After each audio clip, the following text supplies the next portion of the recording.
Hello and welcome to another coaching session from LeadershipMentor.com. Today I want to share some thoughts on how as leaders we can stay focused and focusing on the right things. When we manage people, we are always faced with interruptions, and so it's so important for us that we have a process in place for us to get the most important things done, because we know we're not going to get everything done. So I want to share some thoughts about how we can stay focused on those things. So when I talk about being focused, one, we need to make sure that we have identified really what are the most important things that we need to be doing on a regular basis. And then keep those items really visible, so they should be written down someplace and posted in front of you as a constant reminder of really what your deliverables or what the expectations of you and or your team are. So when we talk about our primary objectives, I think that most of us are going to have two things that we are primarily there for in our role. First and foremost, as a leader, and specifically as a frontline leader, we are there to support our people. You'll never go wrong if that's your primary focus. So we need to be there to help them through challenging situations and to answer questions and things like that.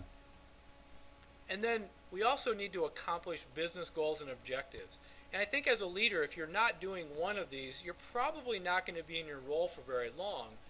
But the neat thing is, if your focus is on the first one, and that is to support your people, then you simply manage the goals and objectives that you have, and most likely your team's going to be doing the work.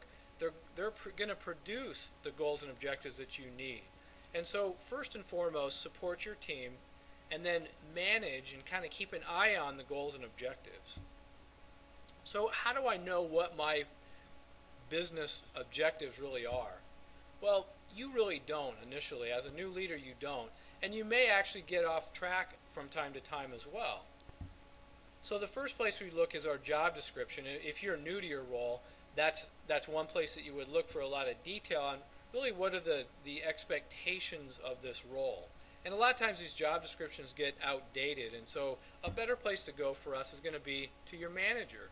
And we always suggest early on that you meet with your manager, you request in writing what are the deliverables, what are the very tangible goals and objectives that your manager has for you. So in other words, how do I know if I'm being successful in my position? I should be able to read that document, match it up with really some measurable items, and then know in a very tangible way whether I'm successful or not successful. So we need to be meeting with our manager. We need to get these written goals and objectives, and then that again is going to help us define our success. I also want to share time tasking, which is another way of saying time management. I like time tasking better because it really we don't manage time, we manage the tasks that we do on a regular basis. And this is a pretty simple concept. Obviously, we need to list out our work. We do that, I think, every morning before we really start. I suggest that you get to work early, or you do this at home, and you think about the things that you need to get done today. So you list out your work, and then we look at that and we prioritize that. Ask yourself, if I just got one thing done today before I leave here, which one item is most important? You answer that question, you mark that item as a number 1 or an A, and then you ask yourself that again. Now, if there's another item, what would that be? And you go through this process 2, 3, 4 times, so you have 3 to 4 A items on your list. And then you need to make sure that those items are going to support your two primary objectives, again, which would be supporting your people and meeting your goals and objectives. And then finally, we need to work our list. You can't just make a list and prioritize it and then put it away and then the next day think, oh gosh, I didn't get to my list.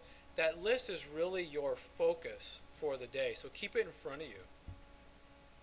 Just some final thoughts about staying focused as a leader. Again, always have your list in front of you.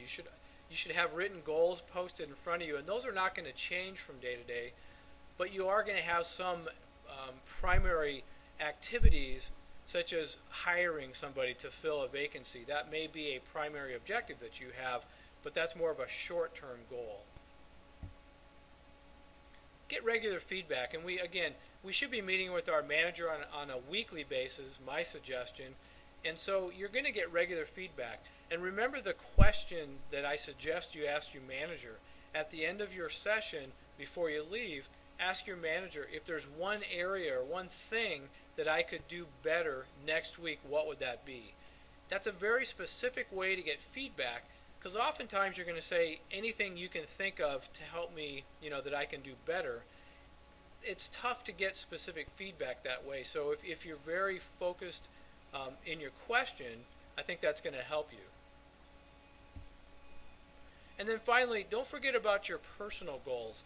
I didn't talk about that, but it's so important as a leader that you're doing the things that you're doing right now, and that is seek out good books, videos, audio sessions, any area that you can improve yourself in. That is so critical as well.